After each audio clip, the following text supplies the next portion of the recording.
Hello दोस्तों, स्वागत है आप सभी का अपने इस चैनल पर। आज आपके लिए लेके आए हैं एक बहुत ही बड़ी भर्ती की जानकारी। आज आपको बताने जा रहे हैं कि राजस्थान में जो है ग्रुप डी की ये जो भर्ती है ये निकाली गई है। काफ़ी अच्छी और काफ़ी बड़ी मात्रा में ये जो है भर्ती निकाली गई है, ग्रुप डी की भर्ती। आज हम इस वीडियो में इस भर्ती के बारे में सारी जो इसकी प्रक्रिया है वो आपको बताएंगे कि इसमें टोटल कितनी पोस्टें हैं, इसका क्या सिलेक्शन प्रोसेस रहेगा, एग्ज़ाम कब होगा और इसमें जो योग्यता है वो कितनी है, आयु कितनी है, ये सभी आपको इस वीडियो में बताएंगे। तो चलिए शुरू करते हैं।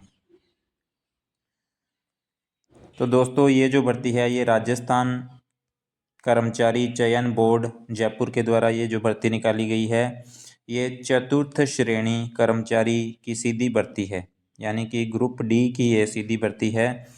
टोटल अगर पोस्टों की बात करें तो इसमें जो टोटल जो पोस्टें हैं वो है 52,453। 52,453 जो है ये टोटल पोस्टें इसके अंदर है। तो काफ़ी बड़ी मात्रा में ये जो भर्ती निकाली गई है। अगर हम इसकी बात करें कि ये जो 52,453 पोस्टें हैं इसको दो भागों में बांटा गया है, एक तो गैर अनुसूचित और एक अनुसूचित। गैर अनुसूचित में है 40,931 पोस्टें और अनुसूचित क्षेत्र में है 5,522 पोस्टें। टोटल मिलाकर ये है 52,453 पोस्टें। तो ये जो है चतुर्थ श्रेणी यानी कि ग्रुप डी की ये जो भर्ती निकाली गई है। आगे हम दोस्तों इसके अंदर बात करते हैं कि आप इसमें आवेदन कैसे कर सकते हो। तो आवेदन करने के लिए आपको जो है rssb.rajasthan.gov.in इस वेबसाइट पर जाना है और यहाँ पर आप जो है अप्लाई कर सकते हो। इस पे आप सिर्फ ऑनलाइन ही अप्लाई किया जा सकता है और ये वन टाइम रजिस्ट्रेशन होगा। वन टाइम रजिस्ट्रेशन का मतलब है आप एक बार ही इसमें जो है अप्लाई कर सकते हो। एक ही मोबाइल नंबर से आप एक बार इसमें अप्लाई कर सकते हो। आपको और कौन कौन से डॉक्यूमेंट चाहिए? आपको आधार कार्ड चाहिए। यदि आधार कार्ड नहीं है आपके पास तो कोई भी मूल प्रमाण पत्र आपके पास होना चाहिए। 10वीं की आपके पास मार्कशीट होनी चाहिए। ये सारे जो डॉक्यूमेंट है ये आपके पास होने चाहिए।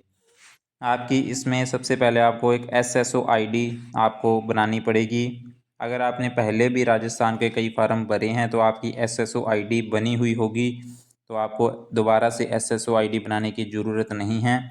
लेकिन अगर आप पहली बार ये जो फार्म है ये फिल कर रहे हैं तो आपको SSO ID बनानी पड़ेगी। आगे दोस्तों हम इसमें देखते हैं कि इसका पंजीयन शुल्क यानी कि फ़ीस जो है वो कितनी है। फ़ीस की बात करें तो इसमें जो फ़ीस है वो सबसे पहले सामान्य वर्ग की बात करते हैं। सामान्य वर्ग के लिए ये जो फ़ीस है, सामान्य वर्ग और अति पिछड़ा वर्ग, इन दोनों के लिए ये है 600 रुपये। और जो राजस्थान के जो अन्य पिछड़ा वर्ग है SC ST है उसके लिए है 400 रुपये और ये जितने भी दिव्यांगजन हैं उनके लिए है 400 रुपये। तो ये इसकी फ़ीस है। ये फ़ीस भी आपको ऑनलाइन ही पे करनी होगी। 600 रुपये है जनरल कैटेगरी के लिए फ़ीस। आगे हम देखते हैं कि इसमें जो है टोटल पोस्टें आपको बता दी गई है कि टोटल पोस्टें कितनी हैं, लेकिन इसको दो भागों में बांटा है। एक तो है अनुसूचित क्षेत्र और एक है दूसरा है अनुसूचित क्षेत्र की बात करें तो अनुसूचित क्षेत्र में है 5,522 पोस्टें, जिसमें से सामान्य की है 2,022, महिला की है 839, विधवा की 153 और अन्य वर्गों की यहाँ पे आप देख सकते हो टोटल 5,522 पोस्टें हैं।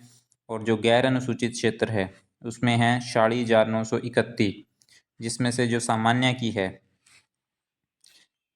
जनरल कैटेगरी की इसमें 12,468 पोस्टें हैं, महिला की है 3,752 पोस्टें।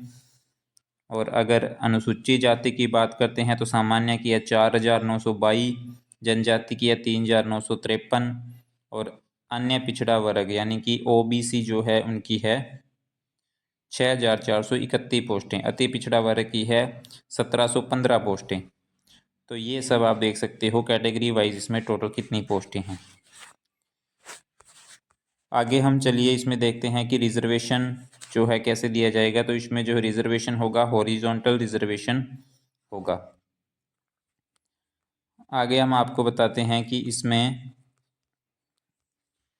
जो है अगर आप अति पिछड़ा वर्ग के लिए अप्लाई कर रहे हैं तो आपके पास जो है एक सर्टिफिकेट होना चाहिए, राजस्थान सरकार के द्वारा जारी किया जाता है ये सर्टिफिकेट। ओबीसी का सर्टिफिकेट आपके पास होना चाहिए, एससी का होना चाहिए या एसटी का होना चाहिए। अगर आपको यहाँ पे आरक्षण का लाभ उठाना है तो आपके पास ये जो सर्टिफिकेट है ये आपके पास होने चाहिए। आगे हम बात करते हैं यहाँ पे खिलाड़ियों के लिए भी यहाँ पे जो आरक्षण की सुविधा दी गई है तो उसका भी आपके पास जो है वो सर्टिफिकेट आपके पास होना चाहिए। ये सारा यहाँ पे दिया हुआ है कौन सा सर्टिफिकेट है जो है खिलाड़ी के लिए ज़रूरी है। दिव्यांगजन के लिए भी यहाँ पे कैटेगरीज दी है, ये कौन सी दिव्यांगजन के लिए सर्टिफिकेट आपके पास ज़रूरी है। आगे हम बात करते हैं कि इसमें सैलरी कितनी होगी। दोस्तों ये ग्रुप डी की पोस्ट है, तो ग्रुप डी की पोस्ट के लिए जो सैलरी होती है वो राजस्थान सरकार के द्वारा जो 7वां वेतनमान है, राजस्थान सरकार का जो 7वां वेतनमान है उसमें जो पे मैट्रिक्स लेवल 1 जो है, लेवल 1 के अनुसार जो सैलरी है वो आपकी यहाँ पे सैलरी रहने वाली है।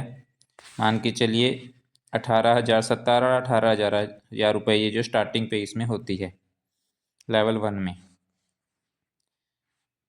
आगे हम इसकी योग्यता की बात करते हैं तो शैक्षणिक योग्यता इसमें रहेगी secondary from a recognised board और इट्स इक्विवेलेंट। तो आपके पास सेकेंडरी आपने मतलब 10th तक आपने पढ़ाई की होनी चाहिए यहाँ पे।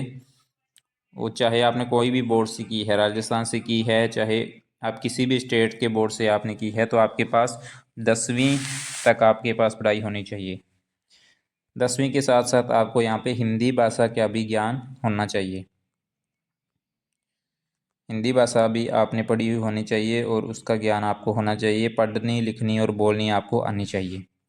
आगे हम इसमें आयु की बात करते हैं तो आयु क्या है इसमें 1 जनवरी 2026 को 18 साल और 40 साल, मतलब 18 और 40 के बीच में आपकी जो आयु होनी चाहिए, 40 साल से ज़्यादा आपकी आयु नहीं होनी चाहिए। ये जो गणना है 1 जनवरी 2026 तक की जा रही है।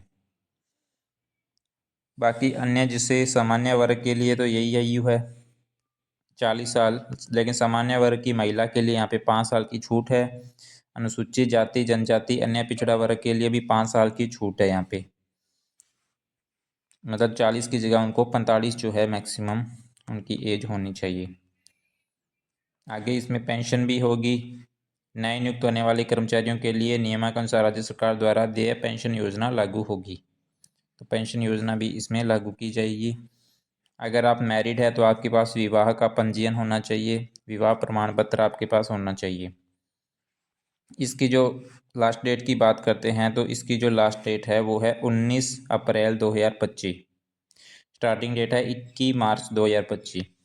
तो 19 अप्रैल 2025 तक आपको ये जो फार्म है ये भरने होंगे और उसकी फ़ीस भी आपको 19 अप्रैल 2025 तक ही भरनी होगी। आगे हम बात करते हैं इसमें चयन प्रक्रिया क्या होगी। चयन प्रक्रिया के लिए इसमें होगा एक पेपर होगा जिसको सीबीटी कहा जाता है। सीबीटी का मतलब है कंप्यूटर बेस्ड टेस्ट, मतलब ये ऑनलाइन टेस्ट होगा। इसके आधार पर ही आपका जो है सिलेक्शन होगा। ये जो टेस्ट है यहाँ पे इसकी डेट भी डिसाइड कर दी गई है 18 से 21 सितंबर। 18 से 21 सितंबर 2025 इसकी जो है एग्ज़ाम डेट रहेगी।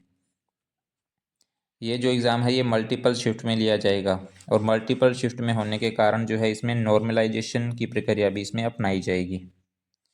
इसका एग्ज़ाम से रिलेटेड जो भी जानकारी है, इसका प्रवेश पत्र जो है ये आपको बोर्ड की वेबसाइट पर ही देखने को मिलेगा।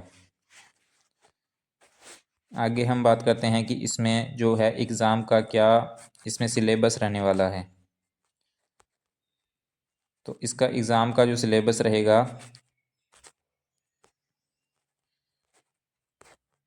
आगे हम इसका सिलेबस देखते हैं। तो सिलेबस में जो टोटल है 120 पर्सन होंगे।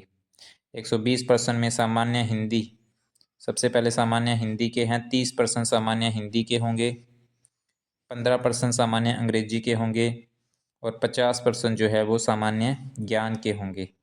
सामान्य ज्ञान के अंदर भूगोल आएगा, इतिहास होगा, भारतीय संविधान होगा, विज्ञान होगा, कंप्यूटर होगा और करंट अफेयर होगा। और सामान्य गणित के इसमें 25% आएंगे। तो ये टोटल जो है 2 घंटे का इसमें समय दिया जाएगा। ये जो पेपर होगा ये ऑब्जेक्टिव टाइप क्वेश्चन पेपर होगा। मैक्सिमम इसमें मार्क्स होंगे 200, 120 प्रश्न होंगे, 200 मार्क्स के होंगे। नंबर ऑफ क्वेश्चन इसमें 120 होंगे, 2 घंटे का टाइम दिया जाएगा और हर जो क्वेश्चन है वो इक्वल मार्क्स के होंगे। नेगेटिव मार्किंग इसमें है 1/3, मतलब 3% गलत होने पर आपका एक जो है मार्क वहाँ पे कट कर दिया जाएगा। इसका जो सिलेबस होगा ये जो है सेकेंडरी एग्जामिनेशन 10वीं तक का जो सिलेबस है वो आपको यहाँ पे एग्ज़ाम में देखने को मिलेगा। ये डिटेल इसका सिलेबस दिया हुआ है। हिंदी का कौन कौन से यहाँ पे टॉपिक है हिंदी के आएंगे, इंग्लिश का कौन कौन सा रहेगा, भूगोल, geography, history, art, culture of Rajasthan, संविधान, सामान्य विज्ञान, साइंस, कंप्यूटर, ये सभी यहाँ पे डिटेल वाइज दिया गया है। तो अगर आपने भी 10वीं तक पढ़ाई की हुई है तो आप भी इस फार्म को ज़रूर भरना। काफ़ी अच्छी पोस्ट आप कह सकते हो, काफ़ी अच्छी मात्रा में ये भर्ती ये निकाली गई है। तो चलिए दोस्तों, इस वीडियो में इतना ही। ऐसे ही इस चैनल के साथ जुड़े रहिए, इस चैनल को सब्सक्राइब करें ताकि आपको आने वाली भर्ती की जानकारी समय पर मिल सके। धन्यवाद।